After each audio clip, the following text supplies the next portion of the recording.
Onin's just like, I'm head down, I'm going to do my work, Yes, I'm going to make some plays, and I'm going to win these tournaments. And that's exactly what he's doing right here. Fresh off a win from Gamu. You know, definitely took that a while back. So now here we are again at Super Smash Con. Will be a crazy thing for him to take right now. It's kind of crazy. Apparently every single major he's attended, he's won. And it looks like that streak very well may be intact. Winners finals will be incredibly telling. As you said, Coney, 2 of the hottest free agents on the market. Oh, well, hold on. Wait. Oh, it's Catway, bro. Catway. Oh, he's beaming. Okay. Oh, okay. Free agent. All right, so he's beaming. Well, he's not beaming in this match. It's a crew now, I guess. Well, we're going to see, man. I mean, again, I think everyone is in this, boat of trying to figure out exactly what they can do to Steve. I mean, if you watch that, Glutny said, I was talking with the boys in the back, and I felt like Glutny obviously had a good grasp on what he could do, but I think also he took some really big chances that allowed Steve to get very, very long combos on him and kind of even things up. Hey, I want to stop talking about Glutny. I want to start talking about Maister. If you will let me finish here. If you will let me finish. If you will let me finish. No, I'm going back in. I'm going back in. He's about to finish this. He's not doing anything right now except for winning, potentially, but you already know that Steve, this man can get mad combos. However, Mom and Dad Maister is doing quite well. He's not getting anything right now. I'll give it up. He's not getting anything right now. Maister, 175. Hit him, Maister. And this what? Okay. The only damage he takes is on himself. Yeah, all right. You know what? When this game goes to Steve, I don't want to hear nothing. Nah, it's not happening. I want to see the Maister W, though, because, he's playing this hard right here at the beginning. 178 is a lot of damage, though. 100%. For no stock. Oh, close. Yeah, I think neutral air definitely will do it if he's off there on the side. Going to try to chase Onin around.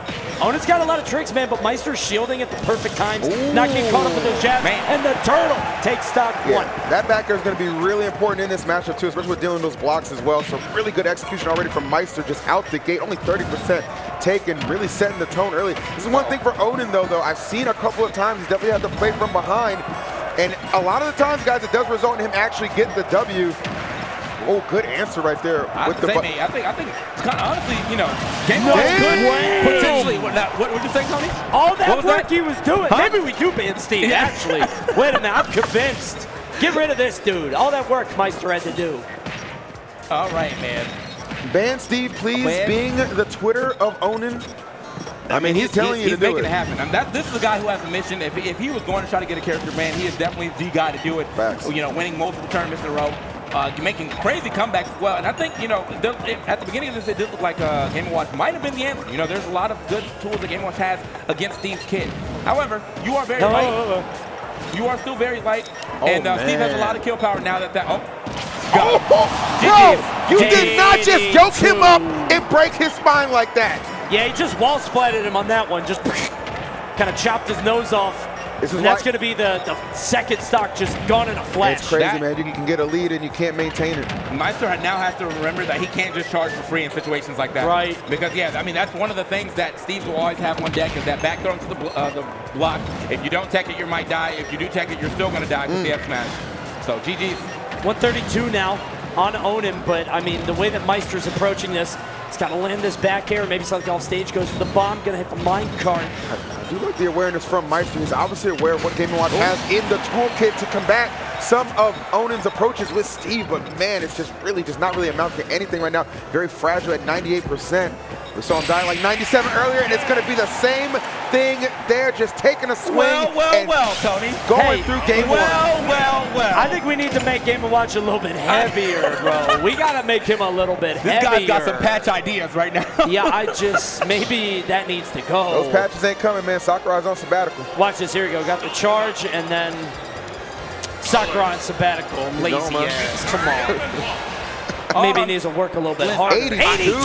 I'm telling you, bro, everyone seems to have such a great start against Onin, and then it just starts to fall apart. I mean, Steve, for lack of a better term, probably tilting. You get long Steve combo, the whole time you're just like, why am I getting hit by this? And it all works. How do we feel about Smashville? We're right back here. I thought it was a curious pick for game one. I mean, this is kind of a fight stage, right? It does mean that Onin can build walls up, and then you've got not only the wall to contend with, but also the platform. It means it's a little bit scrappier. Onin doesn't seem that afraid of fighting, though. Yeah, I wouldn't argue with that. I mean, he had to claw his way back in that first game for sure, despite Maister just, starting out the gate just incredibly hot. But the deficit right now, not anything to worry about. It's only one game. Maister obviously very confident in his abilities to bounce back, but the way Onin just controls the stage, man, very, very tricky in a lot of aspects, and it might make Maister second guess himself in a lot of these exchanges. Yeah, Maister. talking about tricks, you saw that anvil there on the block. It basically makes it so he has to be very cautious What do you do? in his get-up options, and he rolls on. That's an easy up smash. Well, weirdly enough, that anvil was there for quite some time, so he might have been able to do a standard get up, but he did just get caught up trying to do that before, so I think he was thinking about how long it was going to take. Yeah. He tried to reflect the first one, but yeah, I mean, look how hard he has to fight off the edge, which is interesting to say about Game & Watch of all characters. He's usually the ledge trapper, but now he's getting ledge trapped. All right, just soaring back to the stage. Maister needs to do his best to get this one out without taking too much percent. That's what Onin can really just frustrate you. Good trade right there, but still not enough to slay the beast just yet. The main thing here is just the weight differential. We were talking about it last match, but I mean, you see Maister just fall at 82% after the hit. Yeah. It is just crucial. You can't make any of those errors in this matchup. You got to think about the minecart, which Maister is consistently bucketing, but there's also the anvil from above. There's also just diamond back air, which will kill so early. Maister has so much to play around, and Onin is an expert at being able to wield his tools. Yeah, and I feel like they kind of got that. Well, there it is. Yeah, he hit the block, made it fall faster. But I feel like they kind of got that same situation of getting out of at disadvantage from above. Except for obviously Steve has like the EX disadvantage because he can jump off of his anvil. You know, you come down with the key. It is very hard to challenge from above. But I can also just kind of move back and try to hit you with that F-smash instead. The traps here on the ledge, insane right now. Yeah, Onin is up to some antics, man. This is some... my man, Looney Tunes. This is some devilry, yeah. That's the wrong game. Ah, there you go. All right, tough situation if you're Maister. You know the crazy thing about this is too, like, I feel like Leo's always been the main thing standing in Maister's way from winning a major. He's out of the tournament, and then Onin just pops up. Right. Right. So yeah, man, again, Steve, you know, one stock away, not a lot of damage here on to Onin at all. Maister, you know, trying to preemptively throw out some buckets to try to, you know, turn some of these things around, but that very cheeky charge. Yeah, I mean, the fact that you charge the whole thing and then the floor drops out, you got another thing. You know, you got the back air on the other side. Onin just seems to have all these just extremely scary haymakers that could pop out at any point. That back air almost killing on its own. I mean, Maister's he's one straight hit away from just defeat right now. Okay. Oh, Onin wanted that air dodge. Got him shook. He could have done that a while ago, but the dash attack is going to do it. Is this another 3-0 for Onin? It's looking like it, bro. Onin's about the 3-0 Maister after 3-0ing Leo and 3-1ing Gluto. Good God. You know? A new age is upon us. A new age is upon us. I don't like that look. The best thing I like about this whole thing is just hearing Steve yell through the crowd. That's my jam. Steve! Love it. What is the answer right now? I mean, he does. It's not that. No. It's not that. No. He's hovering. I want Sora. No, God. I want Sora. We have a Sora moment. I want Sora. No, I'm staying with the Game & Watch. All right, Not the surrender Sora pick. I never want to see that. Surrender Sora. Pick. Not the S square. That's waving the white flag to me. He's typing FF in chat. That's not happening, bro. That is rough right now. That's a go next. He's going to switch up the scenery a little bit and take us to small battlefield. I hope just kind of changing up his fate. Onin has been incredible throughout all of this. Maister just hoping to really just getting a game at the very least. Just seeing that go down would just maybe just boost his confidence up a little bit because it has definitely been a rough outing so far. There's so much that you have to go through as pretty much any character, but especially Game & Watch with how light he is. Onin just constantly has something planned, something prepared. Yeah. And every single thing that you think you could do to punish him is more than likely a bait. Maister doing a great job of racking up the damage early, but how are you going to convert it? Yeah, Maister, again, as you said, large lead yet again here. Okay, now he's going to take a little damage. Actually avoids it. Gets out of the way, but 19 to 145. It's just how do you get this stock before this rage actually becomes detrimental to you?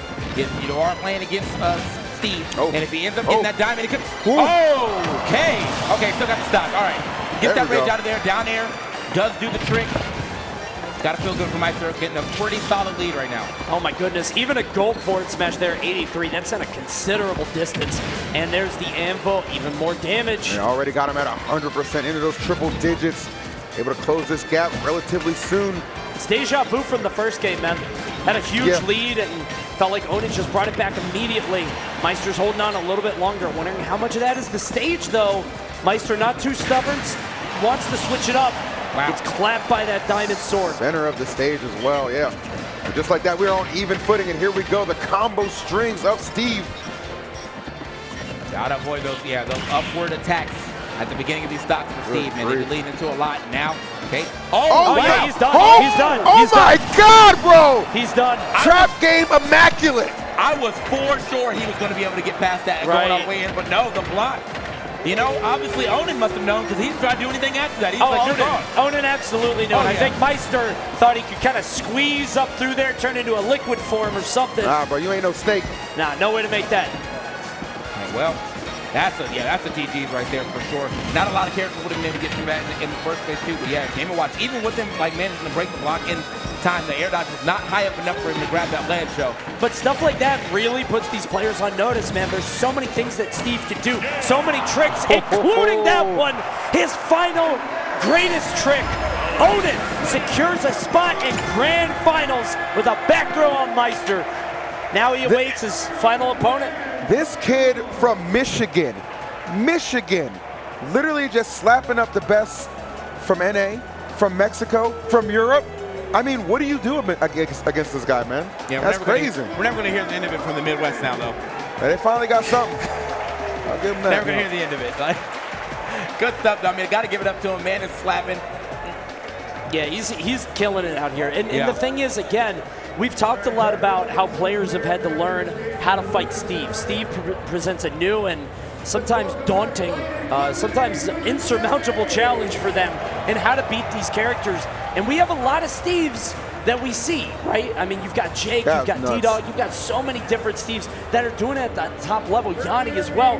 But the problem is that Steves can be so different in how they play. They have so many different tricks and traps, and it seems like Onin has got some stuff up his sleeve that nobody's seen before, nobody's ready for. Yeah, I mean, he's getting all the things that you probably have seen before, just like in a better set. I mean, I see that block setup coming out from Yanni all the time where I always joke about him, like, I was like, when I see that block, you won't do anything else but grab. Right. This man, like Onin, he sets it up so quickly, I feel like you're not even ready, you're not even thinking about it. You're not even thinking about the fact he's going to put you in that situation. And I think he changed stuff. Like the way that he's doing it, he's not setting up one trap. He's got plans on plans. He's got contingencies. And I think because of that, he's just kind of rocking this tournament. Rocking and rolling indeed.